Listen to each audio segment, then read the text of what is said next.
Good evening. I'm Daniel Marshall, Senior Manager of Communications and Ownership. I'm joined by Jason Kelly, our co-founder and CEO, and our new CFO, Steve Cohen. Thanks as always for joining us. We're looking forward to updating you on our progress. As a reminder, during the presentation today, we'll be making forward-looking statements which involve risks and uncertainties. Please refer to our filings with the SEC to learn more about these risks and uncertainties, including our most recent 10-K. Today, in addition to updating you on the quarter results, we're going to provide updates on our path towards adjusted EBITDA breakeven and dive deeper into the new deals and launches in Ginkgo's tools businesses, which continue to establish themselves as critical tools in AI-powered bioengineering. As usual, we'll end with a Q&A session, and I'll take questions from analysts, investors, and the public. You can submit those questions to us in advance via X, #GinkgoResults, or email investors@ginkgobioworks.com. All right, over to you, Jason. All right, thanks, Daniel. We always start with our mission here at Ginkgo, which is to make biology easier to engineer. Our objectives are very similar to what you've heard from me over the last few earnings calls. We're trying to reach adjusted EBITDA break even by the end of 2026, while maintaining a cash margin of safety, and I'm going to update on that in just a sec. We're cutting costs while serving our current customers, and then very importantly, we're expanding from an R&D solutions business into the life science tool space. And in the strategic section, you're going to hear a lot about that from me today. Before I get to that, I do want to touch on that, maintaining a cash margin of safety and the cost cutting. So you can see our numbers here for the quarter. Really happy about this. We've been aiming, and I told you this about a year ago, to get to a $250 million annual run rate cost savings by Q3 of this year, of 2025. I'm happy to say we hit that target a quarter early. This was a tremendous amount of very painful work by the team at Ginkgo, and so I want to say thank you to folks and sort of congratulate them on that progress and getting there early. That is very strategically important for us. So because the earlier we do it, as you can see, we have $474 million in cash and cash equivalents with no bank debt, and that's where that margin of safety comes from. Having that large cash position while also getting burn under control means that we don't get pushed into needing to raise in a situation we don't want to, or from someone we don't want to. We can be strategic about engaging with capital markets, which is really important. And then it also means we can start to take our focus from just purely cost cutting to, which we are still going to be cutting costs, but from purely cost cutting to also just really how we want to grow the business into 2026. And so you're going to hear a bunch from me today on that in the strategic section. Before that, I do want to hand it to Steve to go through the numbers, and I want to say congratulations to Steve, our new CFO. We mentioned this when we announced it, but Steve's been with the company over the last 2 years. He worked very closely with Mark throughout that time, particularly over the last several months, to really shadow and be a part of everything that Mark was doing. And so it made that transition super smooth. And so really delighted. We're very lucky to have Steve in the CFO seat, and I'll pass it to him to go through the numbers. Thanks, Jason. I'll start with the cell engineering business. Cell engineering revenue was $39 million in the second quarter of 2025, up 8% compared to the second quarter of 2024. In the second quarter of 2025, we supported a total of 120 revenue-generating programs. This represents a 10% increase year over year. Turning to biosecurity, our biosecurity business generated $10 million of revenue in the second quarter of 2025 at a segment gross margin of 18%. As a reminder, segment gross margin excludes stock-based compensation. Turning to the next slide, it is important to note that our net loss includes a number of non-cash and other non-recurring items as detailed more fully in our financial statements. Because of these non-cash and other non-recurring items, we believe adjusted EBITDA is more indicative of our profitability. A full reconciliation between segment operating loss, adjusted EBITDA, and GAAP loss, or GAAP net loss, can be found in the appendix. Now that we've completed a year of restructuring, you can see the very substantial cost reductions and improvements in profitability compared to the first quarter of 2024. In the second quarter of 2025, cell engineering R&D expenses decreased 63% from $84 million in the second quarter of 2024 to $31 million in the second quarter of 2025. Cell engineering G&A expense decreased 57% from $33 million in the second quarter of 2024 to $14 million in the second quarter of 2025. These decreases were all driven by our restructuring efforts. The significant improvement in cell engineering segment operating loss in the second quarter of 2025 compared to the same prior year period was due to the previously discussed drivers of improved revenue and reduced operating expenses. Biosecurity segment operating loss was impacted by the timing of programs in the second quarter. Moving further down the page, you'll note that total adjusted EBITDA in the second quarter of 2025 was negative $28 million, which was improved from negative $99 million in the second quarter of 2024, a 72% improvement. We show adjusted EBITDA at the segment level to show the relative profitability of each. The principal difference between segment operating loss and total adjusted EBITDA in the second quarter relates to the carrying cost of excess lease space, which you can see was $12 million in the second quarter of this year. This cost represents the base rent and other charges relating to lease space, which we are not occupying, net of subleasing. This is a cash operating cost that is not related to driving revenue right now and can be potentially mitigated through subleasing. And finally, cash burn in the second quarter of 2025 was $38 million, down from $110 million in the second quarter of 2024. This significant decrease in cash burn was a direct result of the restructuring. Now turning to guidance. In the terms of the outlook for the full year, we are reaffirming our total revenue guidance for 2025 totaling $167 to $187 million, with cell engineering revenue to be $117 to $137 million, and biosecurity revenue expected to be at least $40 million. In conclusion, we're pleased with the substantial improvements in cash burn and cost reductions when looking back over the past year, where we achieved our targeted $250 million run rate cost takeout 3 months earlier than planned. In the third quarter, we will continue to execute against our core objectives while navigating continued uncertainty in the macro environment. And with that, I'll hand it back to you, Jason. Thanks, Steve. The 3 topics we're going to cover today in the deep dive is 1, our continued restructuring and the cost takeout. And then in sections 2 and 3, I want to go through automation and data points and our newly launched Reagent product, which are really our 3 big motions into the life science tool space. So really excited about this today. So let's dive in. So first, I mentioned this already. I'm really excited to see these numbers. That $250 million cost reduction, getting that done ahead of schedule is very strategically important for the company. So the whole reason we've been focusing on this, and the team has put in an absolutely enormous amount of work and pain around this, is we wanted to be able to do this motion of moving into the life science tool space with a margin of safety. In other words, with enough cash in the bank and no bank debt to allow us to not be forced to take money from people we don't want to, or raise in circumstances where we weren't happy. And so having that large cash balance relative to our cash burn is really a critical piece of putting us in a good position when and if we engage with capital markets. And so really happy that we're there on that. You can see here our burn rate getting down to $28 million, if you go to the next slide, of adjusted EBITDA for this quarter. So really, again, a testament to the team and strategically important to Ginkgo. Okay. All right. So now I want to talk a little bit about our automation and data points offerings, and then we'll talk at the end about reagents. So to give you some macro context, and I spoke about this before, but Ginkgo's business over the last decade has really been what we call solutions. So in other words, selling to the head of R&D of a large company, or the CEO of a small or a mid-sized company, and basically being an outsourced research team, Ginkgo scientists using Ginkgo tools to deliver them a research product. All right, that was the solutions business. Last year, about a year ago, alongside a restructuring in the company, we started to offer Ginkgo's tools and services that we had previously had in-house just for our scientists directly to the scientists at our customers. And that has been going really, really well. And so, again, I want to give a little more context on that. So if you go to the next slide, you can see, on the y-axis here, we have what I'll say is like our customization and technical risk we're taking for the customer.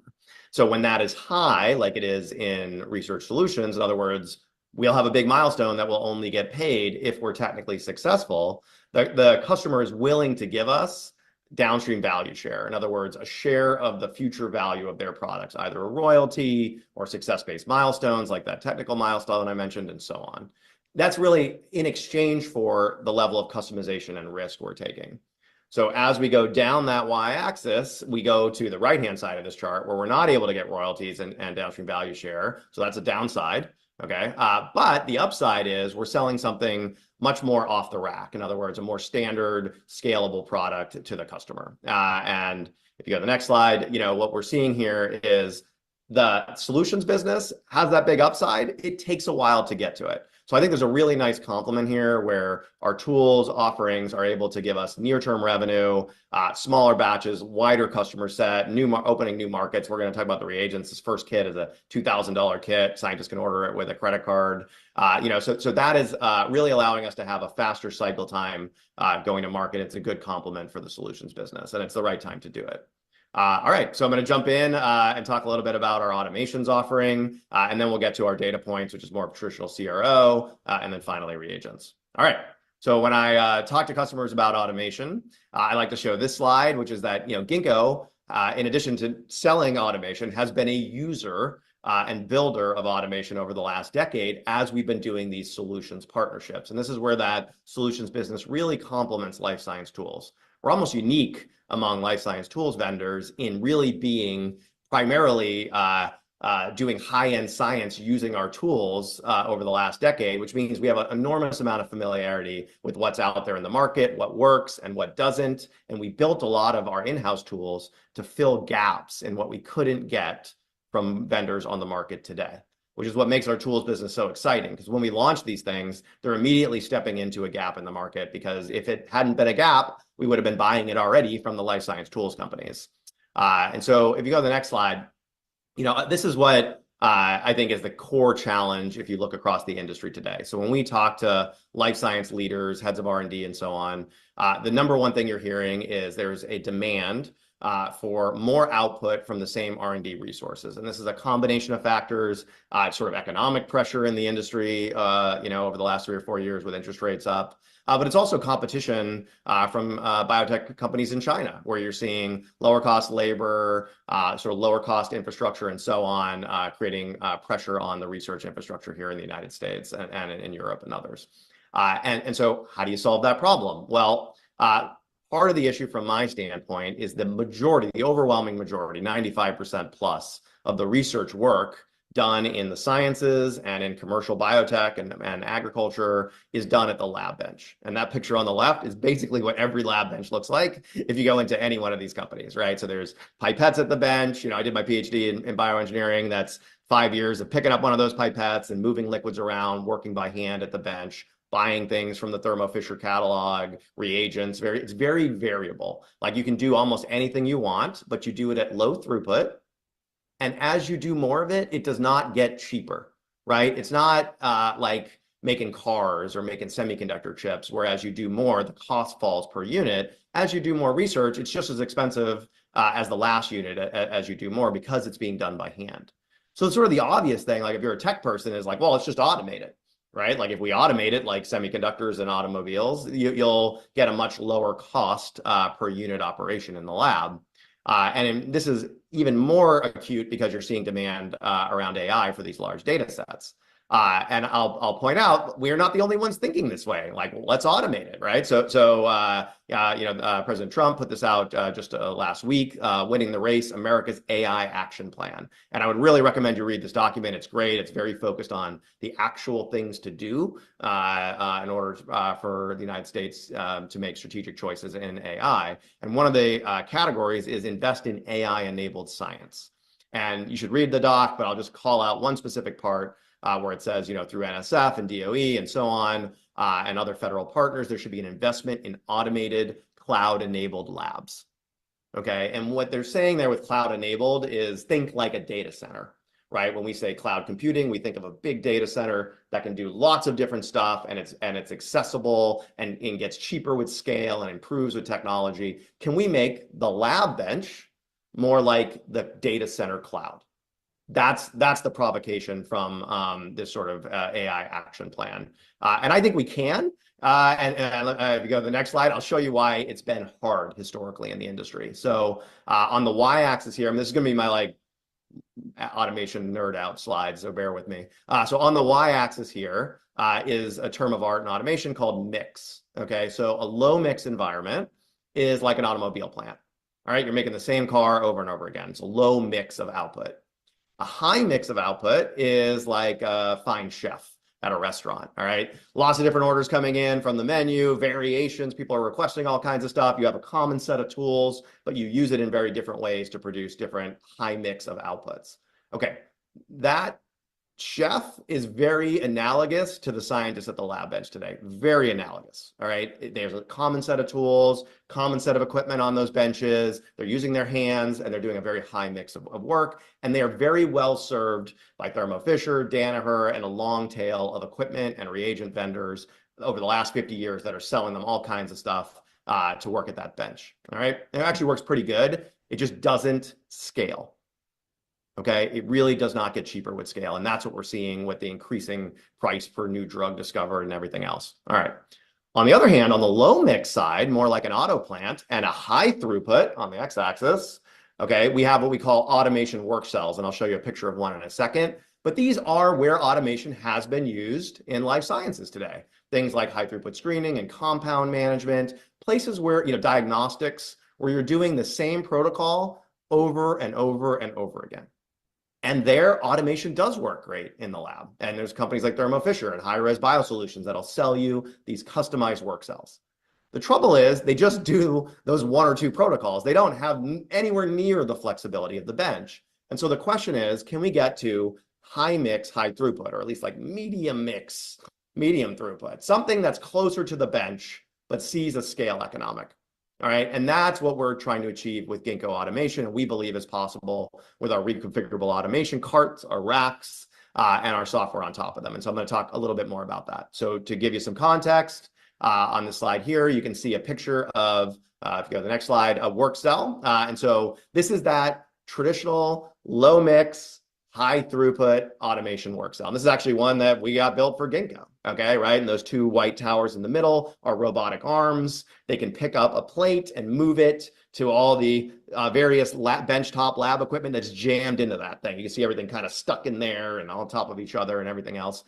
If it's not obvious, that is a very custom object. Okay, it is not standardized. It is built just for you. All right, and it has a relatively low return on investment because the entire value of that work cell has to be justified by the one or two lab protocols that it's able to conduct. All right, and that means that, back to my comment earlier, 95% of the lab work is happening at the bench, and less than 5% is happening on work cells like this, because it's only the most repeatable work that can justify that return on investment.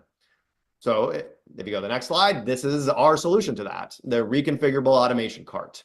All right, this is technology invented at Ginkgo. We've been building this up over the last 10 years. In this box, basically, is a piece of lab equipment. You can see an orange centrifuge there inside the box in the cart. There's a robotic arm, and there's a piece of MagnaMotion track. And what this track does is allows you to deliver a plate, a 96 or 384 well plate, to that robotic arm.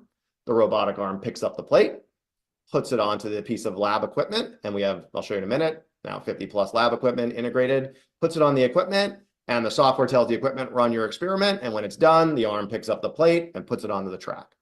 And what's great about this is once that custom piece of equipment is inside this box, and we integrate directly with the equipment to our software, it's now basically like a standard unit.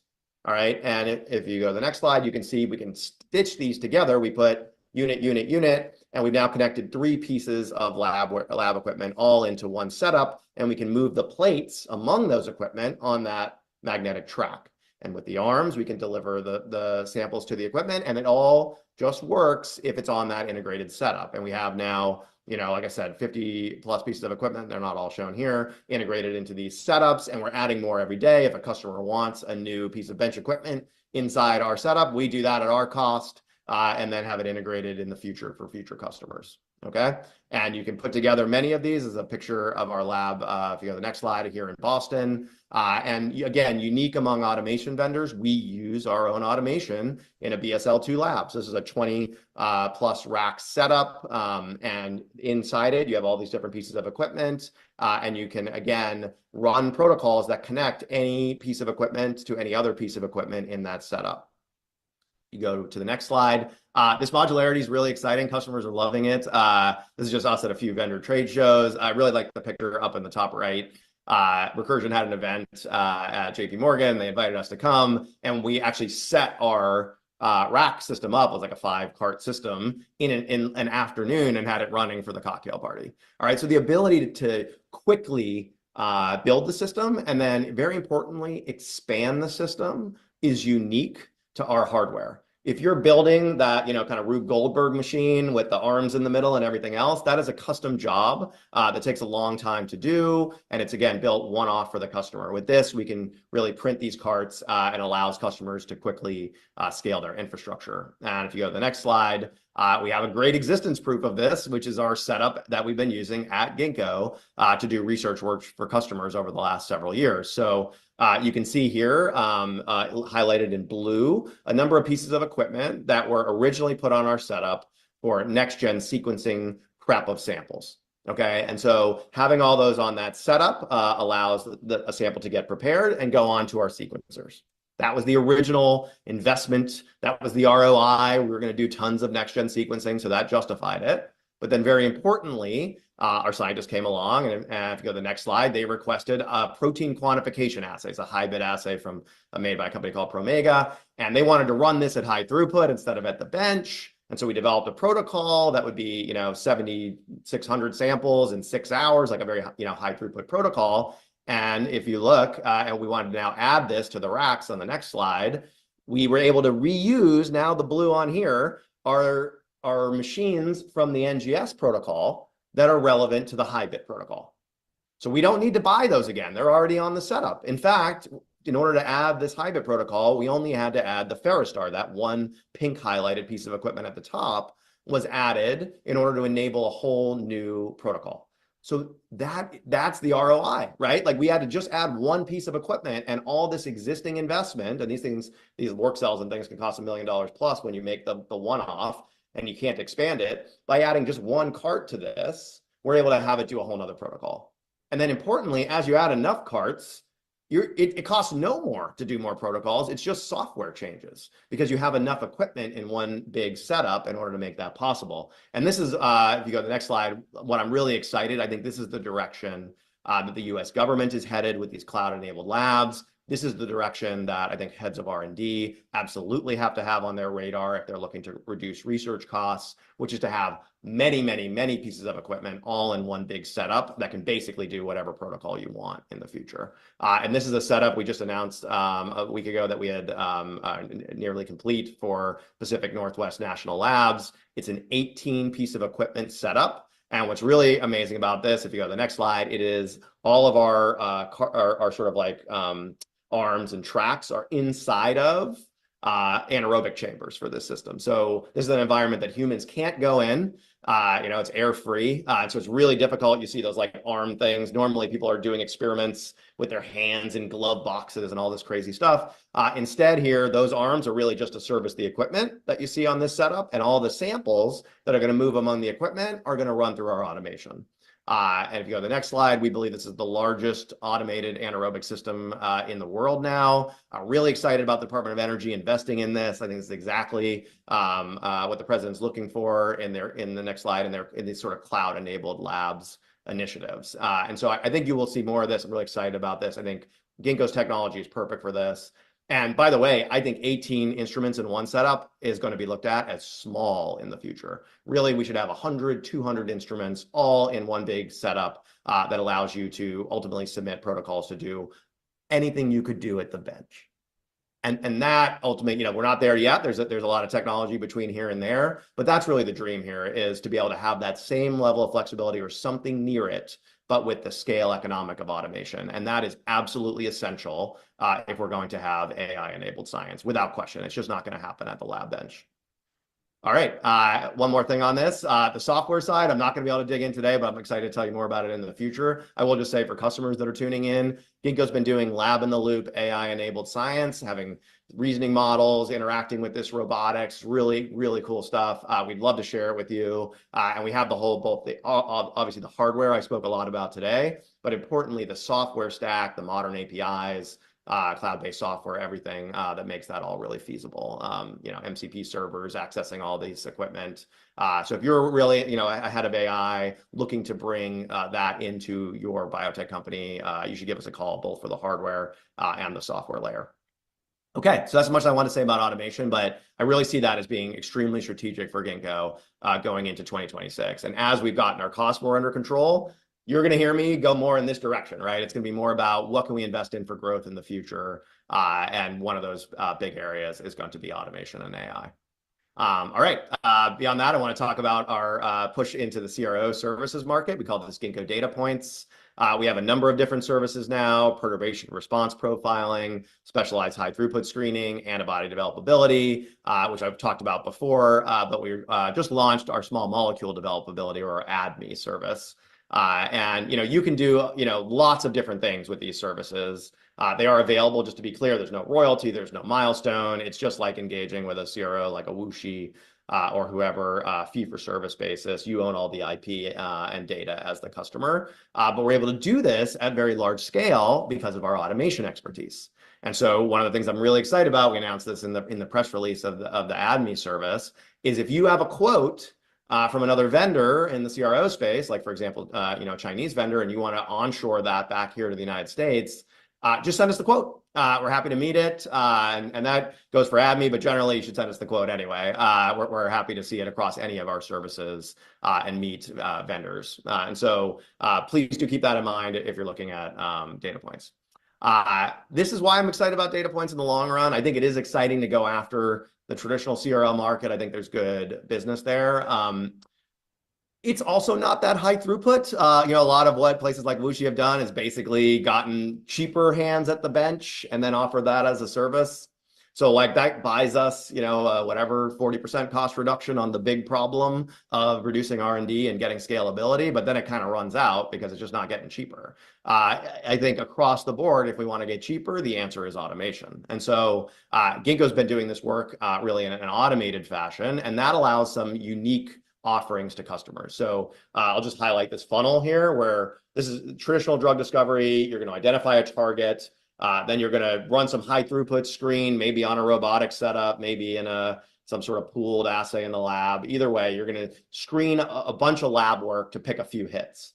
And then you're going to take those hits into a much more expensive series of experiments in order to validate if they're good drugs. All right. And it's those set of more expensive experiments that we've been focusing on, trying to make high throughput on our automation at Ginkgo and offer as a service through data points. And what's exciting about that, for example, say antibody developability, you find these binders, which you can do at high throughput, really cheap, but then you get to developability and it's expensive. Is it soluble? Is it immunogenic? These are things that you have to do these more expensive experiments. And so you only try them on your top hits and you kind of cross your fingers. What we are able to do with our throughput is let you apply those developability assays back much earlier in your hit finding so that you look at a much wider range of potential candidates against not just whether they bind, but also are they developable. And if you generate enough of this data, maybe we can even have computational models and AI that can predict developability. And so that's where we're seeing a lot of excitement. That's kind of our niche to get off the ground in the CRO space. And this is, the DPMTA, the design, predict, make, test, analyze cycle in pharmaceuticals. We're really focusing on scaling up that test step for these high complexity assays. And I think that's something we're very, very good at Ginkgo. So you should expect us to launch more products. And this is just that ADME service, kind of start to finish, project scoping, chemical libraries, so on. I will highlight we're using Echo MS, Echo Mass Spec to do that sort of high quality, but also high throughput assay. That's what allows us to get costs that can really compete with doing it with low cost labor overseas. All right. Last but not least, I want to talk about reagents. I'm super excited about this. I'm always excited when I see Ginkgo move into a new market area, because if we do pick up traction there, there's sort of like a lot of clear vistas in front of you to get into. So this is our first reagent product. And just so you understand kind of the theory here, again, over the last decade, Ginkgo has been a big consumer of life science tools. We have bought various services. We have bought a ton of equipment like those custom work cells I mentioned, and we bought a lot of reagents. And where we can get something great on the market, we'll use it. But what we found is there are certain gaps in areas that were important, maybe very important to us for our cell engineering, that weren't widely available, or the products weren't really up to our level that we needed on the market. And so in those areas, over the last decade, we developed our own stuff.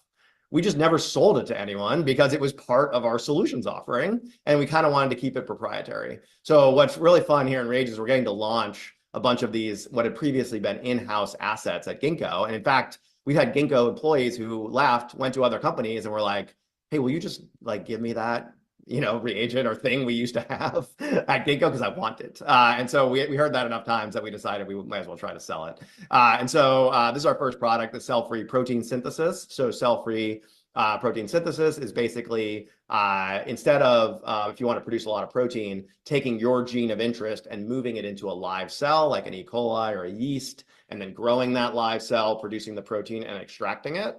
Instead, you start with the live cells, like the E. coli, you grow a bunch up, you pop them open, you lyse them, you take the contents out, you make that into your reagent, then you add the DNA straight to that reagent mix, and it's got all the components of the cell, it's just not alive.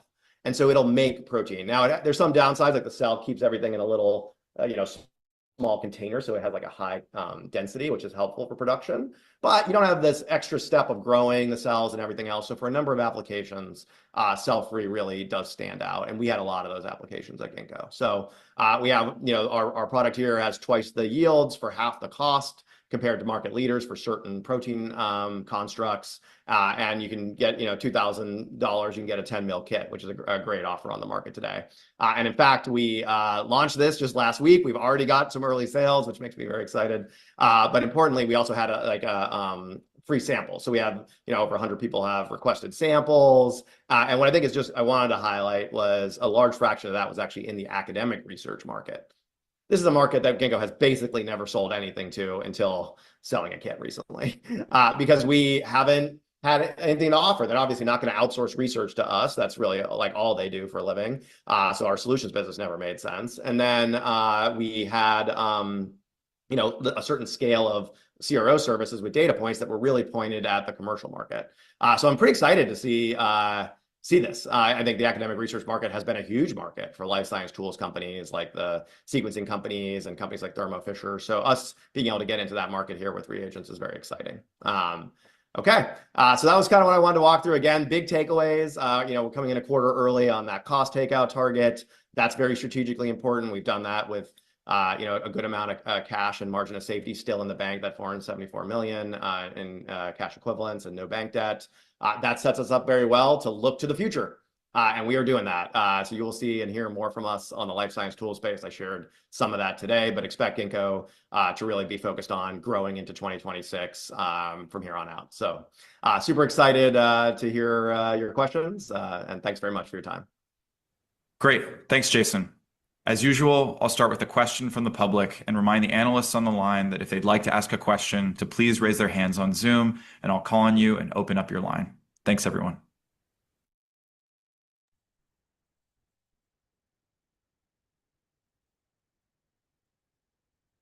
All right, getting started. We'll start with a question from x.com. I confess I'm not sure how to pronounce it, so I'll read the whole username out for you. YEPINY471. And so this question is about automation. Could you please share whether Ginkgo automation is expected to become a primary driver of the company's revenue? May I ask if Ginkgo is considering acquiring additional companies in the near future? Could you elaborate on the strategic significance of Ginkgo RNA solutions for the company? Sure, I can take that one. So yeah, it's good you had a question about automation. Obviously I spent a lot of time about this on the earnings call. I do think automation is going to be a huge part of our future business. And I tried to convey this idea that what we're really trying to solve for with our technology is general purpose automation. right? And the market for general purpose automation, we think ultimately is something like the market for the lab bench, right? The lab bench has been the general purpose kind of like platform for doing laboratory work. And there's obviously lots of ways to sell things into the lab bench. There's reagents, consumables, benchtop equipment, services, so on. And so the real question is, are we able technologically to make automation as general as the lab bench, or even somewhere along that arc? If so, then yeah, it'll be the majority of our business in the future if we can pull that off, because the lab bench has been such a huge market in the life science tool space. So that's what we're going to see. I'm certainly optimistic that we could pull that off. But yeah, so absolutely, like automation writ large, when it is that generic, absolutely would be, I think, ultimately like the majority of the revenue of the company would flow through something like that automated bench. You asked about acquisitions also. We don't have anything immediately planned. It's a tough market for life science right now, life science tools in particular as well. So there are things kind of popping up on the market all the time. If something was a really great fit and a good opportunity, you might see us do it. But nothing immediately planned. And then the last thing was RNA Solutions. Is that right, Daniel? RNA Solutions. Yeah, so we announced, I didn't talk about this on the earnings call. We announced a product called RNA Solutions. Best way I think about this is taking some of our expertise in the solution space. So like a solutions project, again, is a customer outsources a whole, usually like a 6-month, a 3-year R&D partnership. Our scientists are doing the work using all the tools available at Ginkgo to deliver ultimately a scientific result to the customer. Maybe it's a better drug candidate or a new agricultural product, whatever. As part of that, we have a whole bunch of kind of capabilities in there. And some of them, like I was mentioning, we can turn into a reagent. Some of them are turning into hardware products, and some of them we can turn into services. And so with data points, we're doing that in a few specific areas. But RNA Solutions is an example of us offering a service like that, radiating out of our work doing RNA discovery. You might remember had partnerships with places like Pfizer and others doing that. So that's just us turning that into a kind of off-the-shelf service. So I'm excited to see that. I think there's more things like that in the solutions business at Ginkgo. So expect to see more things like that. Cool. Thanks, Jason. And for our callers, you can just raise your hand and I'll open your line.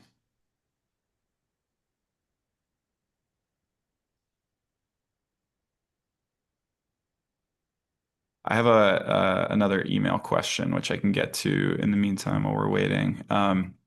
So this is from Brendan with TD Cowen. There's two questions Yeah, here. I know, folks. There's like a whole bunch of earnings calls today, so we had some folks tell us that they were not going to be able to make it. So we apologize for scheduling it on top of everyone else. We'll try to do better next quarter. But yeah, go ahead. It'd be great to hear from Brendan. Sure, yeah. Okay, so the first question is, could you provide some more color into your ADME data generation software? And are you planning to develop any of your own models on the generated ADME data as a separate build out for customers? And how does the meter beat pricing work in terms of licensing over the course of a contract's lifetime? And are you pushing the service to any partners that house their own rack systems? Okay, so maybe I'll go in reverse order, and then maybe you'll give me that first one again. That would help me out. So on the rack systems, yeah, I mean, one of the things I'm excited about is having us demonstrating capabilities through our service offerings on the rack hardware at Ginkgo in Boston. And then if a customer wanted to have that infrastructure in-house, and there can be a lot of reasons for that. Maybe they want to apply the technology against a cell line that's very proprietary that they don't like to have leave the building or whatever. There's lots of reasons you could imagine it. We would have kind of proven that technology out on the rack modular automation hardware. And the great thing about that hardware is I can then just install those systems at your site, and the protocols should run the same as they run for me. Right. And this is the advantage of Ginkgo having a biolab where we run our own automation and we do these high throughput services. It does mean that we can actually kind of lift and shift those services right onto your premises if you want them. So I think there's an opportunity for us to do work as a service, show people it's valuable, install racks that do that work so that we have, that business in the future with a customer. As far as we're concerned, whatever makes the most sense for our biopharma, bioag, industrial biotech customers, if they want to do it in-house or through services, is fine with us. So I think you will see that crossover between automation and data points in the future. The meter beat, yeah. So I think the idea here is very simple. Like, there's a lot of vibes, I would say, around, hey, we need to have these CRO services in China because they're so cheap, and if you take them away, we won't have these cheap services. And we just want to try to take that off the table and offer CRO services that cost the same thing. So now there's not really an excuse to not have it onshored in the United States. And so that's the whole point with the meter bead. It's really to send that signal to the industry that there will be providers here in the United States that can match prices with Wuxi and other CROs overseas. And the first question, sorry, the ADME one, Daniel. Yeah, the first question was whether we were planning to develop any of our own models on the generated ADME data as a separate build out for customers. Yeah, so you are seeing folks working on this problem. There's a few startups right now that are like a liver tox one and some others. Like the basic idea is if you're going to generate all this data, like the ADME data, a lot of it is around, like kind of the developability of a small molecule. Could you then turn that data set into an AI model that is then just available as a model to customers so that they can include that in their design of drugs in the first place? I mean, I think it's a great idea. I think it's a tough, like the business model for that has not really been worked out well in the biopharma space. The sort of history of software, there's been places here and there. I'm sorry, I'm just spacing on the name, but there's a well-known sort of like drug modeling company that has made an okay business out of this, but it's generally been tough to be like a pure play software type service. So I think it is like an add-on we could add, but the primary activity, the thing we think customers do have a willingness to pay for is generating data. And so, if it's data for their proprietary molecules, for their libraries and whatnot, like that's data they need. And if we can generate that data for them more efficiently or at a scale they can't do it in-house, it's data they'll pay for. So we like that just as a business model. But I do think there's an opportunity as those big data sets kind of get produced, whether we do them with partners, whether we do them in-house, that you could develop models. The one thing I will say is we do release data sets. We do these data drops where we'll post, we actually put them up on Hugging Face now. So you can go to Hugging Face and Google for Ginkgo's data sets. We have antibody developability. We have functional genomics, terabyte-sized data sets. So if you're tuning in from a customer, again, on the AI side or high throughput biology, you should go download those data sets. It'll let you see the kind of data that we make from the data point service in a nice, clean format. And you can play around with it. And if you like it, then you can just order more for your specific areas of interest. So I think you'll see us do data drops. And then maybe depending on the market over time, we could do models. But we're also happy to enable other people that want to do models, right? If they want to generate a huge data set and make an awesome AI model and then sell that model, like we are here for it. So, I think there'll be an ecosystem in the market. Cool. There was one more question from TD Cowen, and that was about biosecurity. Yeah. So on the lowered biosecurity guide, are you seeing any areas that are particularly exposed to geopolitical pullback or tensions? Are there any end markets that are seeing particular exposure as well? Yeah, sorry, I meant to mention this in my talk. As Steve had mentioned and shown in the numbers, we've gone from a 50 million plus to a 40 million plus on biosecurity, brought that down. This is basically because in biosecurity, we've always tried to guide to like what we had in the bank as much as possible. We try to be conservative about it. We're still like, it's basically on the international side is the short answer to this question. So we're seeing certain contracts that we were hoping to have in place by now not be in place. I don't think they're not like totally off the table, but at this point, I just wanted to be more conservative because that had been kind of the attitude we've taken with the markets on biosecurity. Whether that's like a macro trend or an anecdote, not totally clear. I think we are certainly seeing a lot more focus in the US on like defense technology.